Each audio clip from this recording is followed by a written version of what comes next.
జై శ్రీకృష్ణ అండి.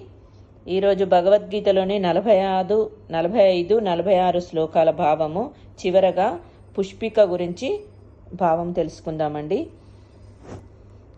యధి మామ ప్రతీకారమశస్త్రం శాస్త్ర ప్రాణయ ధార్తరాష్ట్రారణే హన్యుస్తన్మే క్షేమతరం భవేత్. ఒకవేళ శాస్త్రధారులైన ధృతరాష్ట్రుని పుత్రులు నిరాయుధుడను మరియు ప్రతీకారము చేయని వాడను అగు నన్ను రణరంగమున వధించినచో అది నాకు క్షేమకరమే కాగలదు అని భావము. సంజయ ఉవాచ 46వ శ్లోకము. ఏవముక్త్వార్జునః సంకేరతోపస్థ ఉపావిశత్ విసృజ్య సచరం శాపం శోక సంవిఘ్నమానసః. సంజయుడిట్లు పలికెను.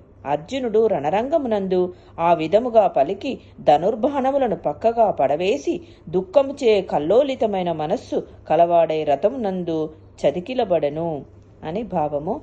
ప్రథమోధ్యాయం సమాప్తమండి. చివరగా పుష్పిక చదువుకుందాము. ఓం తత్సదితి శ్రీమద్భగవద్గీతాసు ఉపనిషత్సు బ్రహ్మ విద్యాయాయ్ యోగశాస్త్రే శ్రీకృష్ణార్జున సంవాదే అర్జున విషాద యోగో నామ ప్రథమోధ్యాయః. శ్రీకృష్ణార్పణమస్తు. హరి ఓం. హరి ఓం. జై శ్రీకృష్ణ అండి. రేపటి వీడియోలో ద్వితీయోధ్యాయం యొక్క భావం గురించి తెలుసుకుందాము. జై శ్రీకృష్ణ.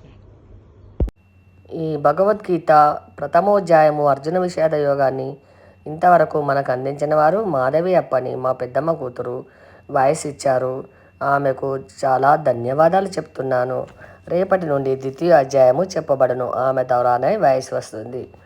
ఆదరించినందుకు, ఆశ్రయించినందుకు, చూస్తున్నందుకు, సబ్స్క్రైబ్ చేస్తున్నందుకు, షేర్ చేస్తున్నందుకు అందరికీ ధన్యవాదాలు.